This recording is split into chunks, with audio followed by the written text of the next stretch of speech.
Hi, I am Corazon Coligado, the owner of Aishe Footwear.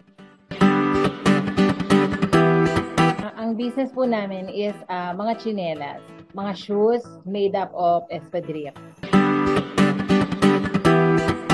Ang mga ibinibenta namin is sa mga sapatos, sandals, kahit na anong suot sa paa, made of naturally and locally made fiber na galing dito sa atin sa Pilipinas.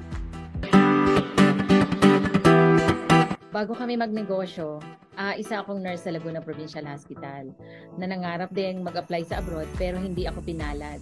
My husband naman is a seaman. For 16 years na pagbabarko ni Mister, nagkakaroon na rin siya ng problem sa medical hanggang sa naoperahan siya sa gallbladder.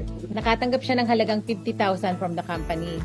Kaya naisip namin gawing puhunan ito sa negosyo. At sa tulong nga ni Kuya Larry, na dating manggagawa ng isang kamag-anak, na noong panahong yun ay nag-stop na sa paggawa ng tsinelas.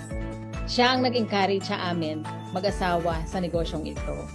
We started with 2 workers doon sa bukid ng biyanan ko, si Kuya Larry na ngayon at ang isang maglalapa. Since nasa dugo ko nga ang pagtitinda, bata pa kasi ako, sumasama-sama na ako sa pagtsatsyangge ng aking lola. Mabilis kong naibenta ang aming mga sapatos sa pag-alok-alok ng mga sample sa mga tindahan dito sa Lidiw. Nung time na yon, nag-apply na rin ako sa DTI. Kaya nagtuloy-tuloy na yung magandang pasok ng orders. During pandemic, kasi halos 1,500 pairs of shoes yung kinancel na ng mga malls, ng mga nag-orders. Yung iisipin mo kung saan ko dadalhin ang lahat ng sapatos na to. Yung mga manggagawa ko na nandito sa tabi mo na kailangan nila ng tulong. Yun yung sobrang hirap. Pero sabi nga, huwag ka lang bibitaw kay Lord. Tutulungan ka niya kasi nung time ng pandemic, yun lang ang naging sandata natin sa lahat ng pagsubok. At ang isa pa, mga anak ko na ang tumulong sa akin para makabangon kami. Ang DTI ang number 1 na malaking naging tulong sa amin since nag-start ako ng negosyo na to. Kasi nag-apply lang ako noon ng DTI permit. After a week, tumawag na ang DTI, si Tita Lori yun. Tinawagan niya ako kung gusto ko daw na magpa-assist sa DTI. Kasi ang dami na daw nilang tinatawagan pero wala raw sumasagot sa kanila, walang nag-okay. Ako naman laging grab the opportunity. Kasi syempre nagsisimula pa lang kami sa negosyong to.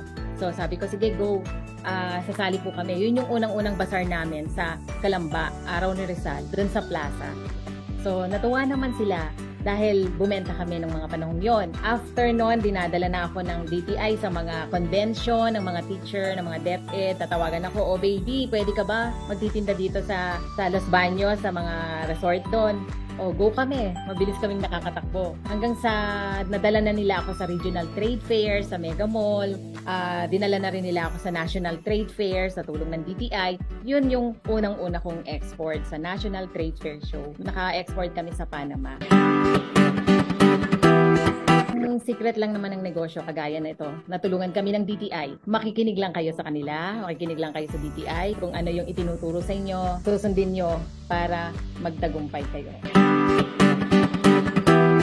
To all the aspiring entrepreneurs, continue doing what you love. Pangalawa, never stop believing. Pangatlo, never get discouraged. And lastly, syempre, ask for the guidance of our Lord.